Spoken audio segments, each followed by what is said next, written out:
What's happening, y'all? I'm gonna give y'all the portfolio update just like I do every week. If you in the chat already, go ahead, tell me where you from, like and subscribe, do all that. But let's get into the portfolio update. I'm gonna show y'all what purchases I made, and it's gonna be a little more education in this one than I normally give. um, Based on the title and the thumbnail that I posted, there are some stocks that been up like crazy. You know what I'm saying? And I've been in that position before where you don't want to miss out. You know what I'm saying? What if this stock is gonna go up like Bitcoin? What if it's gonna go crazy? Bitcoin, you know what I'm saying? It's easy to miss out on that one. Some stocks is easy to miss out on, but there's certain things that you could look for in stocks that you can't find in crypto that you could kind of know like, okay, well, maybe this stock is ahead of itself a little bit. You know what I'm saying? Like maybe it's been running up, maybe it's been, you know what I'm saying? Or maybe it's on a run. So it's a couple bars I'm gonna drop in this video. But first, let's get into the portfolio update. So we gonna pull up Robinhood and let's see where we at. So we at 2,300. In the past month, we up 12%. So we up 12% in the past month. In the past week, we up 2.6%. If we go into the S&P 500, while it's loading, the S&P 500 for the past month is up 5%. We killing the S&P 500 the past month, and for the past week, it's up 1%. So as y'all can see, we killing the S&P 500 like we always do. And y'all forgive me if the screen go in and out sometimes. I don't know if it's be my Wi-Fi or me, you know what I'm saying? But it don't always be working out like I wanted to. But so we beating the S&P 500. I'm gonna go into the moves I made this week. We're gonna pull it back up. So this week I bought more Nvidia. Um, and y'all bear with me. I don't really get on here on the laptop like that. I usually do most of this through my phone, but I bought more Nvidia. So if y'all remember in a previous video, or like I tell y'all all the time, the main stock in your portfolio, you want to get that up to at least 10, right? Your front runner, your tech company. Nvidia, we are at 9.8. And as you can see during a live example through my portfolio journey, is that my rule can be altered based on certain scenarios. If you're not sure about those scenarios, then watch my previous videos in this portfolio update. But we finally got to about 10 shares of Nvidia. We did have to buy some stuff along the way. So we had about 2,300, and I got a couple bullets in the holster. I got a couple bullets ready to fire. I got about 150 of buying power.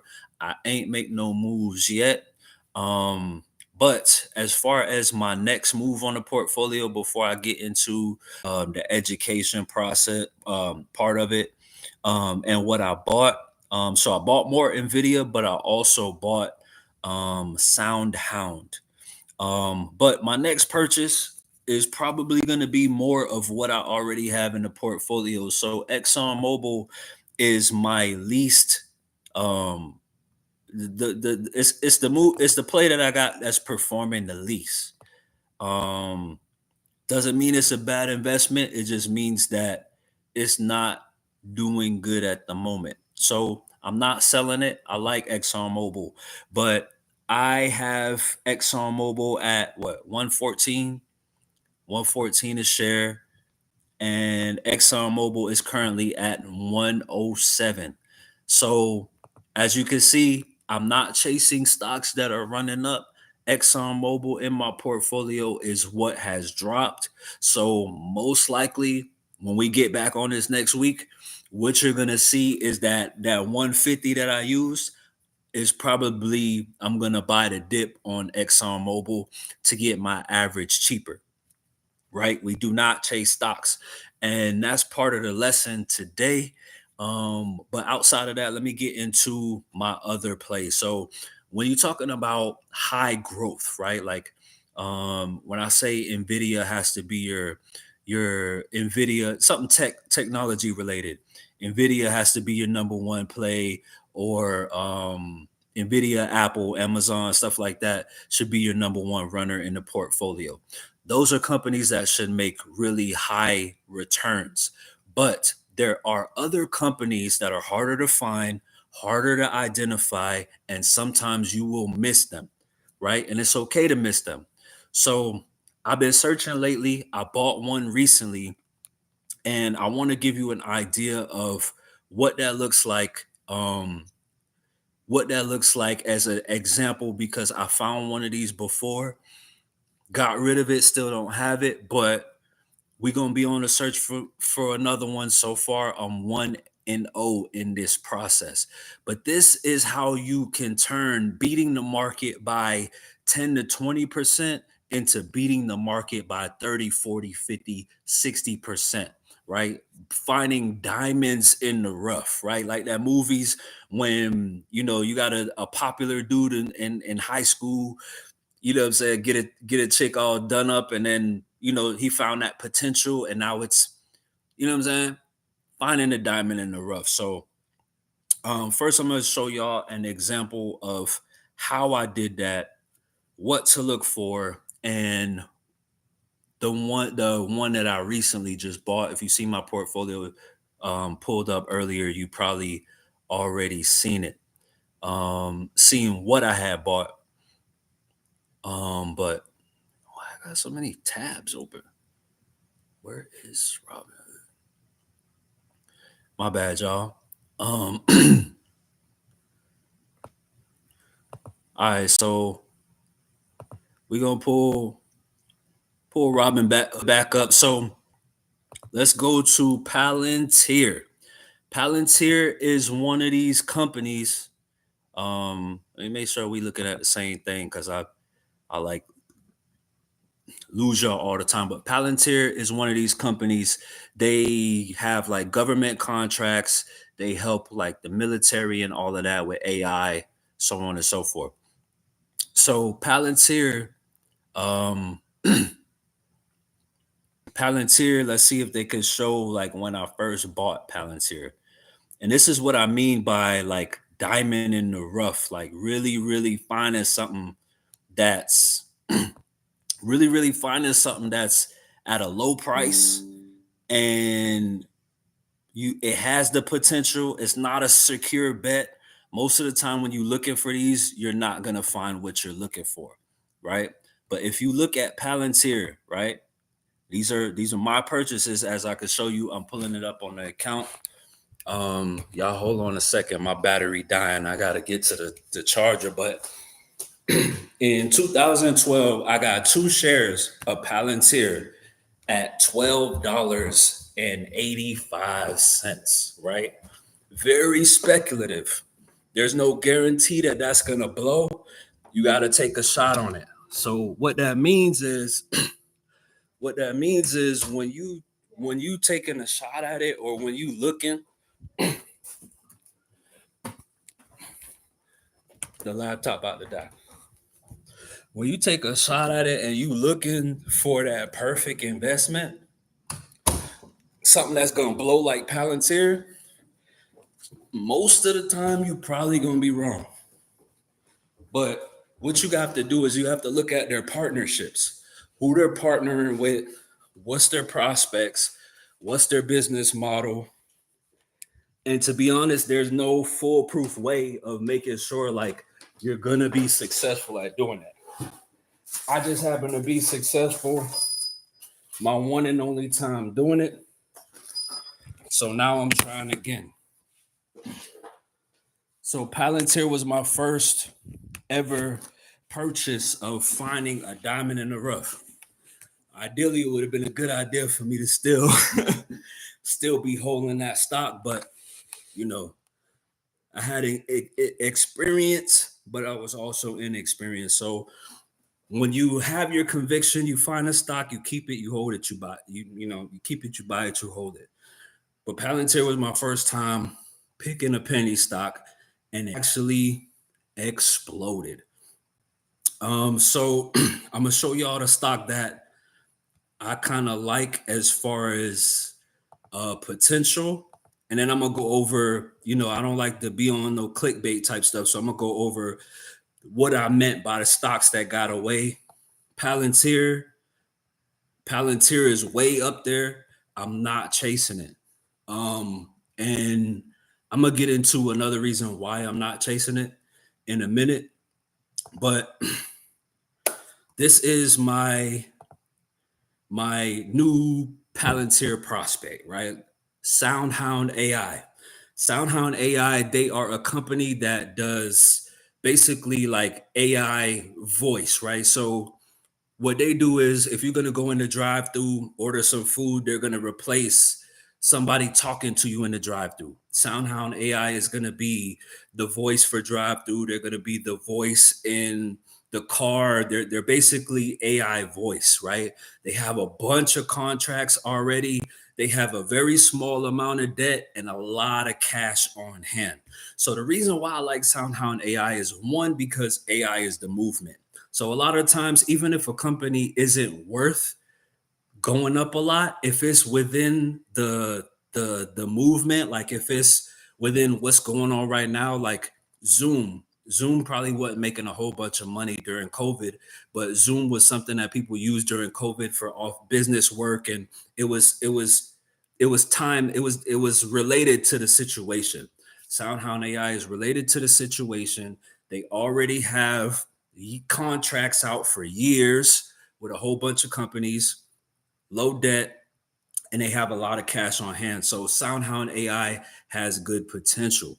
Um, so these are the stocks that have the biggest potential, but chances are in a lot of cases you're going to be wrong about these stocks.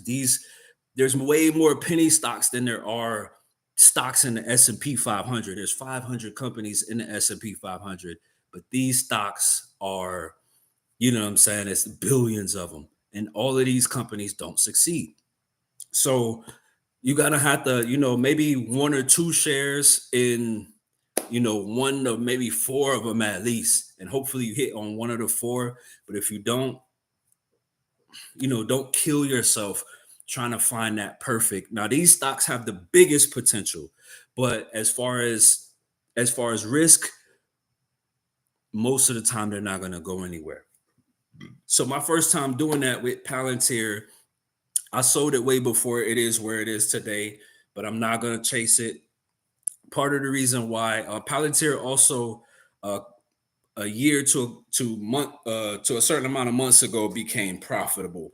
So usually when companies become profitable, their share price kind of go up, and it's kind of like, okay, I told you so. I'm in there. You know what I'm saying?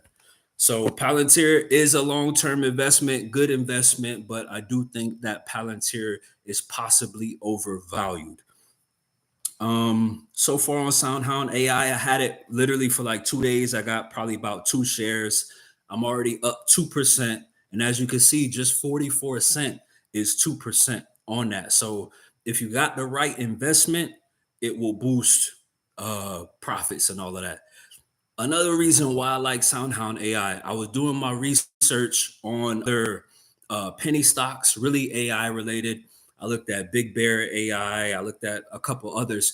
What I liked the most about SoundHound AI was that I liked some of that it already had contracts pushed out for years. So that means whatever money that they making, they can expect to continue to make that. But as they work on making more money, I also liked it because out of everything else I looked at, they was running up and SoundHound AI was down. At the price it currently is at right now, I think the high was like 20 something dollars. So if it even just get back to the highs, I'm up 50% on SoundHound AI. So that's the penny stock I'm taking a bet on. Hopefully it give me a run like Palantir. Maybe, maybe not. My next move most likely is gonna be to buy more ExxonMobil with that 150 that I got in my account, just to lower the average on that investment. I still believe in ExxonMobil. It just got cheaper, and I like cheaper prices. So that's really the moral of the story today: is buy stocks on the way down, don't chase them up. Your number one front runner, you buy it no matter what. You buy it on the way up, you buy it on the way down. Of course, you buy more on the way down, but my Nvidia, I buy no matter what, right? So I'm at 10 shares on that. I got my oil play. We still got a bunch of other things to purchase. But back to the thumbnail and the title and all of that, we're gonna talk about some stocks that got away, right? Palantir, it got away. Is it a good investment? I think so. Do I think that Palantir is worth where it is right now? I do not. Palantir, their PE ratio is extremely high, right?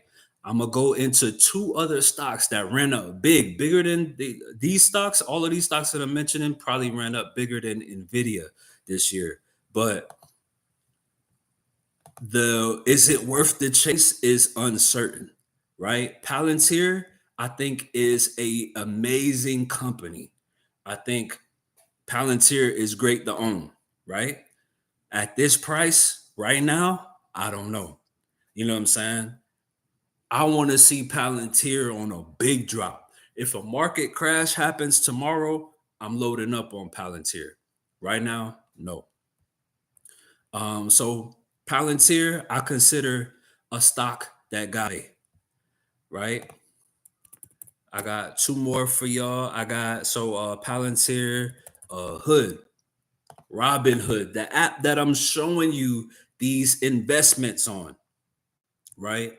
If we look at Robinhood year to date, Robinhood year to date is up 181%, 69, $70. Robinhood is a stock that got away.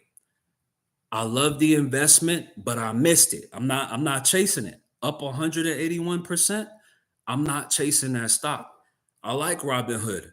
As you can see, I have my investments on Robinhood. So I've been seeing over the years how they've been growing.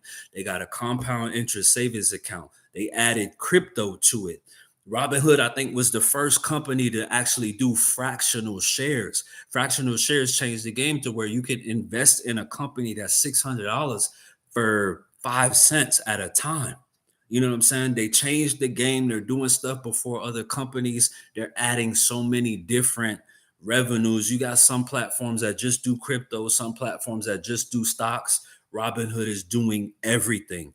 It's like a new modern day and age of investing and banking that is more fit for the new generation that's coming up. Robinhood is more ideal for that. You know what I'm saying? Versus the whole crazy banking system. So I really like the stock. Late on it. I will not be chasing it. Another company that I like a lot, that I will not be chasing, and I literally just found out this week they that they're the ones who made Ozempic, and that's Hims. Hims year to date is up 103. Hims, I consider a stock that got away. If you look at analysts are saying hold. You know what I'm saying? These folks that know more than you and me, out of 15 analysts, they saying that hold on Hims. Now, why are they saying hold on a stock that's up 103? But I like Hims. Hims, you know what I'm saying? If you look at their products, Ozempic, they ain't going to the gym no more. They get right on Ozempic. Hims is doing that. If you losing it at the top, I mean, Hims is really like something that everybody can relate to in health, right? If you're overweight, they got the Ozempic. If you losing it at the top, like me, they got the hair products. If you know what I'm saying, if your partner in crime downstairs can't get up, they got the, you know what I'm saying, they got the stimulation products. Like him is like the insecure person's dream. And it showed that this year to date, with a 103% increase. A stock that got away. Love every single one of these last companies. I feel like earlier this year or January 1st would have been a great investment. Not today. Not today. So before I close out on y'all most likely already know my next move. Probably gonna put that 150 in the ExxonMobil, since it's the position in my portfolio that has dropped. Most likely I bought it at the wrong time. I bought it during the war. You know what I'm saying? It seemed like it worked for like a week, and that war talk kind of went away real quick. But so ExxonMobil most likely is what I'm gonna use that 150 for in the portfolio. So we beat in the market every single week. We beat in the market just like I show y'all. But make sure that you are doing your research, because you could do months of research to get the right stock, and then you know what I'm saying, you hold it forever. So if it take you a little bit to find the stock that you're looking for, just make sure that it fits your portfolio and you're not overdoing it in one specific sector. You don't need Apple, Amazon, and Google. That's overkill. One, maybe two, but you stop at there right there. So those are the stocks that got away. The last thing before I close out, I'm gonna go into PE ratio so y'all could kind of gauge, use this as a gauge. I'm not really gonna get into financials yet. To be honest, I don't think I'm breaking down financials completely until I come out with my course later on this year. So I could turn y'all into accountants. You know what I'm saying? You got to get a degree to be an accountant. So I ain't gonna give y'all the accounting game, you know what I'm saying, just off of the free. But one thing I will show y'all is the PE ratio, which is the price to earnings ratio, right? So the PE ratio usually depends on the sector, right? So if you're looking at gas companies like Chevron, Exxon, Mobil, EQT, Occidental Petroleum, ConocoPhillips, gas companies usually have low PE ratios, and the lower the PE ratio usually means that the stock is either priced correctly or undervalued, right? It's the share price divided by the earnings per share, right? PE ratio, also known as, is a ratio of company's share price to the company's earnings per share, right? This ratio is used to valuing companies to find out whether they are over or undervalued. So usually with PE ratio, you want a low PE ratio. Usually when you see an extremely high PE ratio, most of the time it means that the stock is ran up beyond reason. It's up beyond what it's worth, right? So if you see a high PE ratio, it means that a stock is probably running crazy and there's no reason why that stock should really be that much. You know what I'm saying? So a PE ratio means that there has been a really high PE ratio means that there has been rapid growth. And you do have some companies like Tesla that may have a high PE ratio. If it has a high PE ratio with rapid growth, it could be just an extremely volatile stock like Tesla. Tesla is a very volatile stock. I'm pretty sure their PE ratio could be high. Even though the stock price goes up a lot, it goes down a lot.